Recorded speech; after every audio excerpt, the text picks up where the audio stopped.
નમસ્કાર મિત્રો, સ્વાગત છે તમારું ગુજરાતી ટીપ ચેનલની અંદર.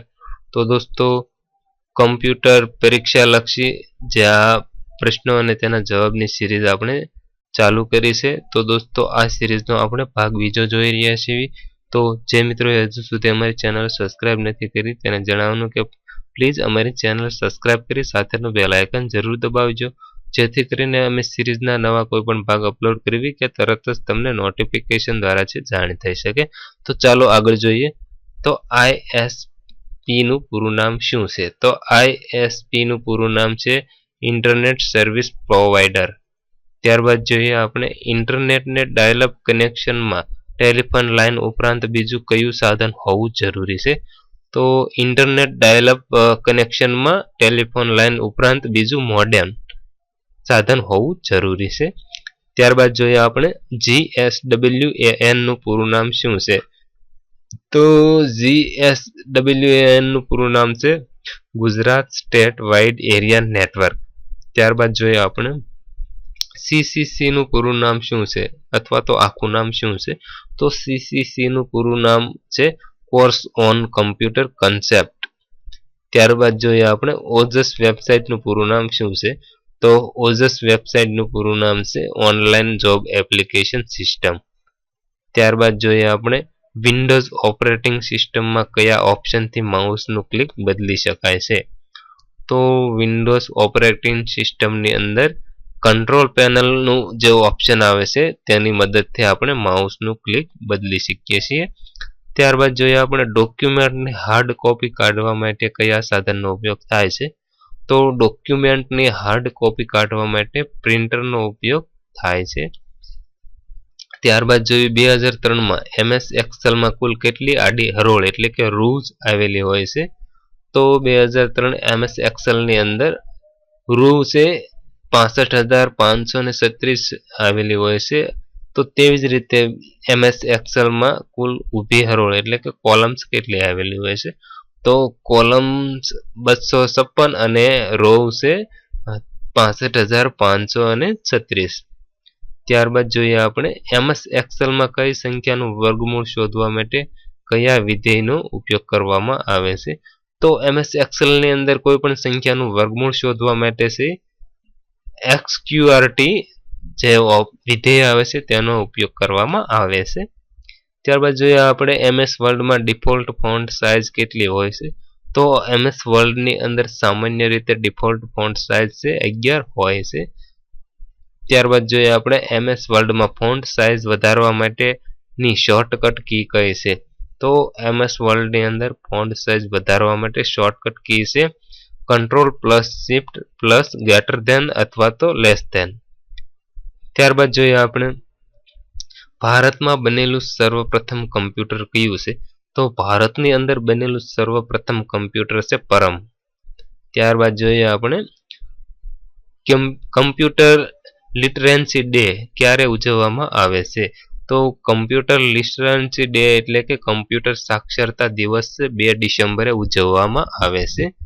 ત્યારબાદ જોઈએ આપણે કમ્પ્યુટર લેંગ્વેજમાં જાવાની શોધ કોણે કરી હતી? તો કમ્પ્યુટર લેંગ્વેજની અંદર જાવાની શોધ સન માઇક્રો સિસ્ટમે કરી હતી. ત્યારબાદ જોઈએ આપણે કમ્પ્યુટરના ભૌતિક સ્વરૂપને શું કહે છે? તો કમ્પ્યુટરના ભૌતિક સ્વરૂપને હાર્ડવેર કહેવામાં આવે છે. ત્યારબાદ જોઈએ કોપી માટેની શોર્ટકટ કી કઈ છે? તો કોપી માટેની શોર્ટકટ કી છે Ctrl+C. તો તેવી જ રીતે પેસ્ટ માટેની શોર્ટકટ કી કઈ છે? તો પેસ્ટ માટેની જે શોર્ટકટ કી છે Ctrl+V. ત્યારબાદ જોઈએ આપણે ઈમેલમાં બે વિભાગને કયા સિમ્બોલથી અલગ પાડી શકાય છે? તો ઈમેલના બે વિભાગ, એક છે યુઝર નેમ અને એક છે હોસ્ટ નેમ. તો આ બંને વિભાગને @ સિમ્બોલથી આપણે અલગ પાડી શકીએ છીએ. આગળના ભાગની અંદર આપણે જોયું. ત્યારબાદ જોઈએ આપણે હાઇપરલિંક સાથે કઈ કી સંબંધિત છે? તો હાઇપરલિંક સાથે Ctrl+K કી સંબંધિત છે. ત્યારબાદ જોઈએ આપણે પાસવર્ડ સામાન્ય રીતે ઓછામાં ઓછા કેટલા અક્ષરનો હોવો જોઈએ? તો પાસવર્ડ હંમેશા સામાન્ય રીતે ઓછામાં ઓછો 6 અક્ષરનો હોવો જોઈએ. ત્યારબાદ આપણે જોઈએ કોઈ પણ વેબસાઇટ ખોલીએ તો તેના પ્રથમ પેજને શું કહેવામાં આવે છે? તો સામાન્ય રીતે આપણે કોઈ પણ વેબસાઇટ ખોલતા હોઈએ છીએ તો જેનું જે ફર્સ્ટ પેજ આવે છે તેને આપણે હોમ પેજ કહેતા હોઈએ છીએ. ત્યારબાદ આપણે જોઈએ રિપોર્ટ ફાઇલનું એક્સટેન્શન શું હોય છે? તો રિપોર્ટ ફાઇલનું એક્સટેન્શન છે .rtt. ત્યારબાદ જોઈએ આપણે સ્કેન કરવામાં આવેલી ઇમેજમાં સુધારા વધારા કરવા માટે તેનું ટેક્સ્ટમાં કોણ રૂપાંતર કરે છે? તો સ્કેન કરવામાં આવેલી ઇમેજમાં સુધારા વધારા કરવા માટે તેનું ટેક્સ્ટમાં રૂપાંતર OCR કરે છે. તો સામાન્ય રીતે આપણે જોઈએ છીએ કે OCR નું પૂરું નામ શું છે? તો OCR નું પૂરું નામ છે ઓપ્ટિકલ કેરેક્ટર રેકગ્નિશન. તો ત્યારબાદ જોઈએ આપણે જો કર્સરને એક સાથે 4 થી 5 પેજ ખસેડવો હોય તો કઈ કીનો ઉપયોગ થાય છે? તો કર્સરને એકી સાથે 4 થી 5 સ્ટેપ આગળ ખસેડવું હોય તો ટેબ કીનો ઉપયોગ કરવામાં આવે છે. ત્યારબાદ જોઈએ આપણે પાવર પોઈન્ટમાં ડેટ ઉમેરવા માટેની શોર્ટકટ કી કઈ છે? તો પાવર પોઈન્ટની અંદર ડેટ ઉમેરવા માટેની કી છે Alt+Shift+D.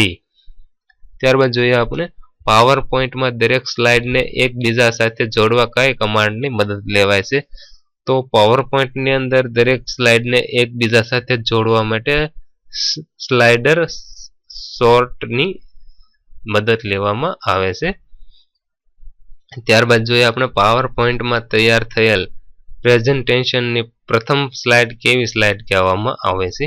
તો પાવર પોઈન્ટની અંદર તૈયાર થયેલી પ્રથમ પ્રેઝન્ટેશન જે સ્લાઇડ હોય છે તેને ટાઇટલ સ્લાઇડ કહેવામાં આવે છે. ત્યારબાદ જોઈએ આપણે પાવર પોઈન્ટમાં કુલ કેટલા સ્લાઇડ લેઆઉટ હોય છે? તો પાવર પોઈન્ટની અંદર કુલ 27 સ્લાઇડ લેઆઉટ આવેલા હોય છે. ત્યારબાદ જોઈએ આપણે CDMA નું પૂરું નામ શું છે? તો CDMA નું પૂરું નામ છે કોડ ડિવિઝન મલ્ટિપલ એક્સેસ. ત્યારબાદ જોઈએ આપણે ISOC નો અર્થ શું થાય? તો ISOC નો અર્થ થાય છે ઇન્ટરનેટ સોસાયટી. ત્યારબાદ જોઈએ ફૂલ સ્ક્રીન જોવા માટે કઈ કીનો ઉપયોગ થાય છે? તો ફૂલ સ્ક્રીન જોવા માટે છે F11 નો ઉપયોગ કરવામાં આવે છે. ત્યારબાદ જોઈએ આપણે IP એડ્રેસ કેટલા ભાગમાં વિભાજિત હોય છે? તો IP એડ્રેસ છે કુલ 4 ભાગની અંદર વિભાજિત હોય છે. ત્યારબાદ જોઈએ રિમોટ મશીનમાં લોગ ઓન કરવા માટે કયો પ્રોટોકોલનો ઉપયોગ થાય છે? તો રિમોટ મશીનના લોગ ઓન કરવા માટે ટેલનેટ પ્રોટોકોલ આવે છે તેનો ઉપયોગ કરવામાં આવે છે. ત્યારબાદ જોઈએ આપણે જરૂરી ન હોય તેવા મેલ ક્યાં જાય છે? તો જરૂરી ન હોય તેવા મેલ છે સ્પામમાં જાય છે. ત્યારબાદ આપણે જોઈએ આઉટલુક શું છે? તો આઉટલુક છે ઈમેલ ક્લાયન્ટ કહેવામાં આવે છે. ત્યારબાદ આપણે જોઈએ નેટવર્કના દરેક ભાગને આપણે કયા નામથી ઓળખીએ છીએ? તો નેટવર્કના દરેક ભાગને આપણે છે NODE નામના ઓળખીએ છીએ. ત્યારબાદ જોઈએ આપણે એક્રોબેટ રીડરથી આપણે કઈ ફાઇલ જોઈ શકીએ છીએ? તો એક્રોબેટ જે રીડર આવે છે તેનાથી આપણે PDF ફાઇલને જોઈ શકીએ છીએ. તો સ્વાભાવિક છે કે PDF નું પૂરું નામ શું થાય? તો PDF નું પૂરું નામ છે પોર્ટેબલ ડોક્યુમેન્ટ ફોર્મેટ. ત્યારબાદ જોઈએ આપણે નેટમાં PPP નો અર્થ શું થાય? તો ઇન્ટરનેટની અંદર PPP નો અર્થ થાય પોઈન્ટ ટુ પોઈન્ટ પ્રોટોકોલ. ત્યારબાદ જોઈએ આપણે SLIP નો અર્થ શું થાય? તો SLIP નો અર્થ થાય સિરિયલ લાઇન ઇન્ટરનેટ પ્રોટોકોલ. ત્યારબાદ જોઈએ આપણે ઈમેલ મોકલવા માટે ઉપયોગમાં આવતો પ્રોટોકોલ કયો છે? તો ઈમેલ મોકલવામાં ઉપયોગમાં આવતો પ્રોટોકોલ છે SMTP એટલે કે સિમ્પલ મેઇલ ટ્રાન્સફર પ્રોટોકોલ. ત્યારબાદ જોઈએ આપણે HTML ના પ્રત્યેક માર્કઅપને શું કહેવામાં આવે છે? તો HTML ના જે પ્રત્યેક માર્કઅપ છે તેને આપણે ટેગ કહેતા હોય છે. ત્યારબાદ જોઈએ આપણે કમ્પ્યુટરની કઈ પેઢીમાં પ્રોસેસિંગ ભાષાનો વિકાસ થયો? તો કમ્પ્યુટરની જે બીજી પેઢી છે તેની અંદર પ્રોસેસિંગ ભાષાઓનો વિકાસ થયો હતો. ત્યારબાદ આપણે જોઈએ કયા પ્રકારના કમ્પ્યુટરમાં હજારો માઇક્રો પ્રોસેસર લગાવેલા હોય છે? તો સુપર કોમ્પ્યુટર આવેલા હોય છે તેની અંદર છે હજારો માઇક્રો પ્રોસેસર લગાવેલા હોય છે. ત્યારબાદ આપણે જોઈએ હેલ્પ માટે કઈ ફંક્શન કીનો ઉપયોગ થાય છે? તો હેલ્પ માટે F1 આ ફંક્શન કીનો ઉપયોગ થાય છે. ત્યારબાદ જોઈએ આપણે કીબોર્ડમાં કેટલી આલ્ફાબેટિક કી આવેલી હોય છે?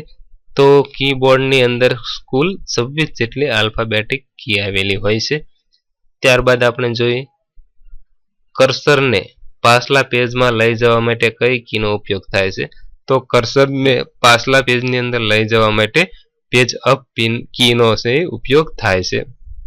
ત્યારબાદ જોઈએ આપણે કયા કમ્પ્યુટરને રાક્ષસ તરીકે ઓળખવામાં આવે છે? તો દોસ્તો સુપર કમ્પ્યુટર હોય છે તેને રાક્ષસ તરીકે ઓળખવામાં આવે છે. આ કમ્પ્યુટરની અંદર હજારોમાં છે માઇક્રો પ્રોસેસર લગાવેલા હોય છે. તો દોસ્તો આ હતા કમ્પ્યુટર લક્ષી જે પરીક્ષાઓ આવે છે તેના પ્રશ્નો અને તેના જવાબ. તો દોસ્તો આગળના ભાગ જોવા માટે પ્લીઝ અમારી ચેનલ સબસ્ક્રાઇબ કરી સાથેનું બેલ આઇકન જરૂર દબાવજો તથા વધારે લાઈક કરો તથા વધારે શેર કરો. આભાર. સબસ્ક્રાઇબ કરો ગુજરાતી ટીપ યુટ્યુબ ચેનલ અને સાથે બેલ આઇકન દબાવી ઓકે કરો.